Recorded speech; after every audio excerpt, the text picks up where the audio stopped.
are in poverty. So if our data tells us that, but it's easy to hire because there's still a lot of jobs that don't require that much skill, then in a way, it's a good thing. In a way, because if you tell me that also, and let's dive deep later na lang sa sa SDG 8, there's still a lot of semi-skilled and skilled positions that need to be met. Then that's consistent with what we're trying to do, improve education so they can.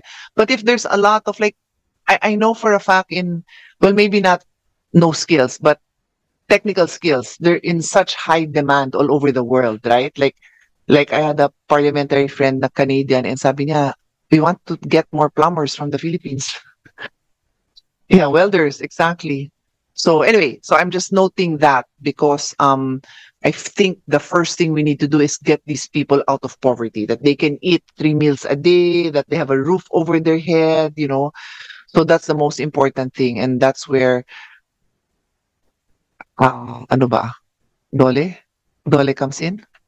Yeah. Madam Chair, we already have the Trabaho para sa Bayan plan. So it was Okay. only launched this May of this year. Okay. So dito, kompleto yung strategies. So we have specified strategies to increase labor demand, Okay. and then to improve the labor supply, and then enhance yung labor market governance.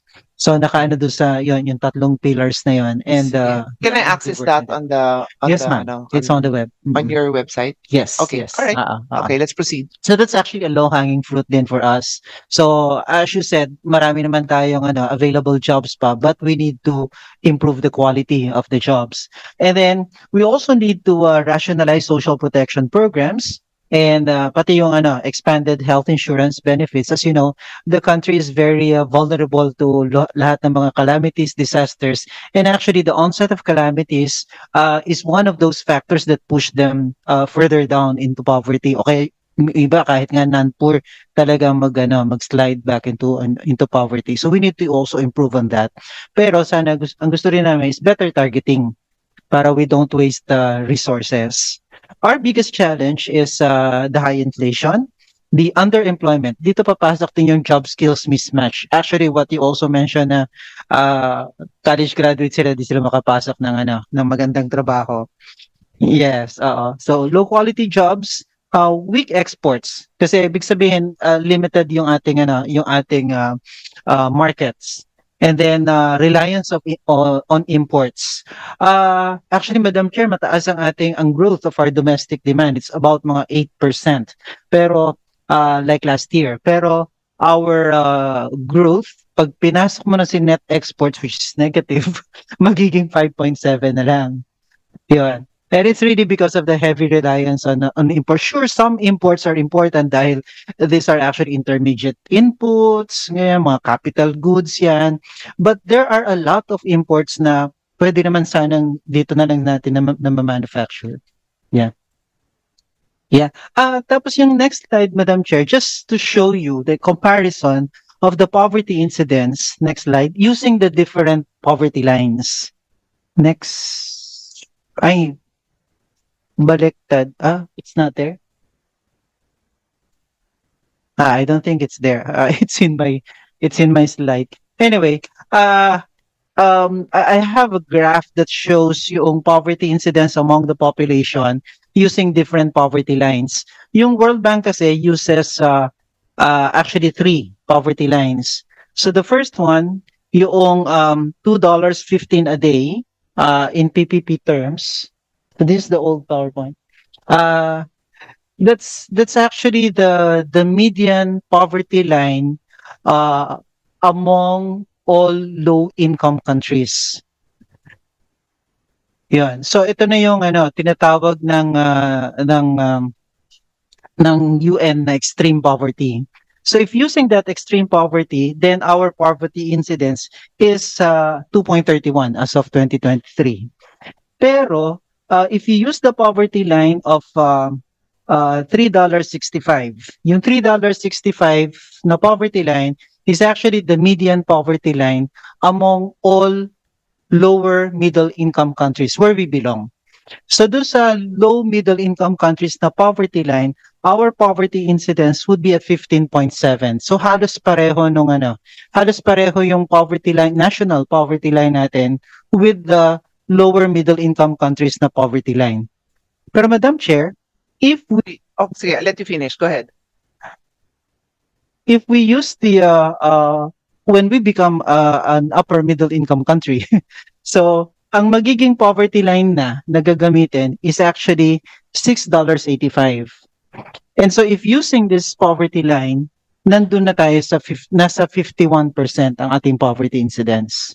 Can you just repeat that statement? Repeat that whole statement. When we become when an upper middle income Okay. country, then the poverty line that will be used against us, against which we will be compared, is $6.85 a day, And so, ano na yung incident natin? 51%. So, So we will be the parang one of the poorest among the UMIC. okay, so were you present during the TBCC briefing? Yes. Yes, ma'am. Tuesday. Mm-mm. So were you there when I made my intervention? Did you hear my intervention? No. I had to go to PCW. Okay, baka you left. So that's precisely my intervention in and I don't speak that long, I just took a few minutes. That's the concern I raised without knowing the specifics that you gave me. That's why I love it when you're in the hearings. I said, what benefit is it to us when we become upper middle income, when we know for a fact there is so much poverty around us? So obvious, and then of course I know the answers. I'm an economics graduate, so I know the basics at least.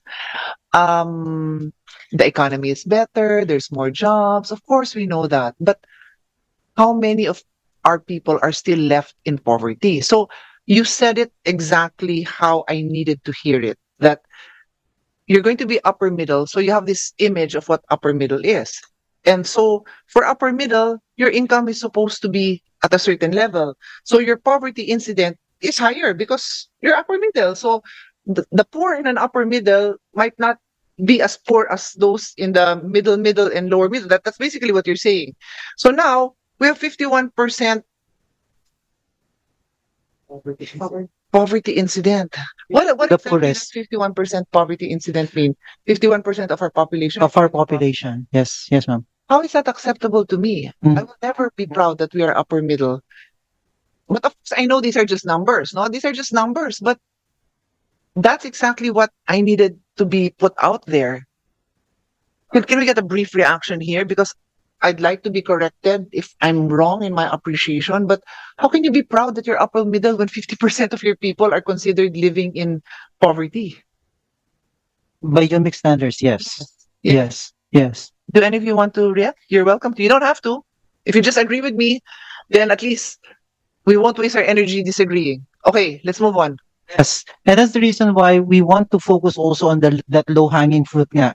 Yung, again, try to increase labor demand, meaning investments ulit, especially in the quality jobs, which will actually lead to higher wages for our people. And then, of course, kailangan nandun din yung upskilling and then the reskilling of the population. And so we just have little time actually para habulin to. But yeah, we have to start. Yeah.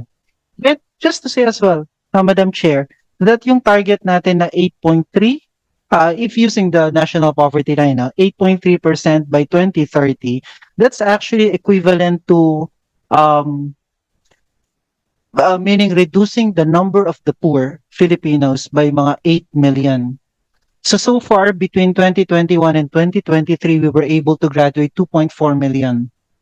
So, ganun kalaking effort ang Say that kailangan again. You were able to graduate from 2021 to 2023, we were able to graduate 2.4 million Filipinos out of poverty. Okay. Yeah.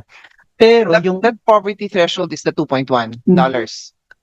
No, the what are we 3 point using? yung lower middle income country. Lower middle income. That's Yes. what we're using. Okay, Yes. okay. What is that again? I didn't get that number. 3.65. 365. Okay. Yes. Okay. Mm-mm. Pero if we want to bring it down to an 8.3% by 2030, That means between 2023 and 2030, we should be able to graduate about 8 million out of poverty. Okay.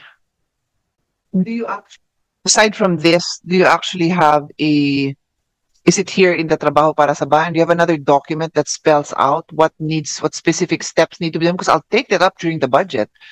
Steps that can be taken to actually try to achieve single digit?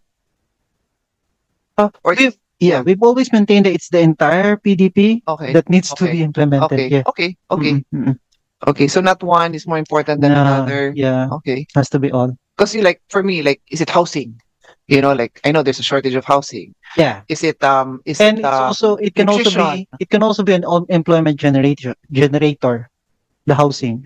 That's I mean what's good about it. No, that's what I mean. Sana Yes. can we do better in the next 5 years? Can we do better in terms of targeting? Like when you Mm. have this intervention that have multiplier effects, diba? So the housing Yes.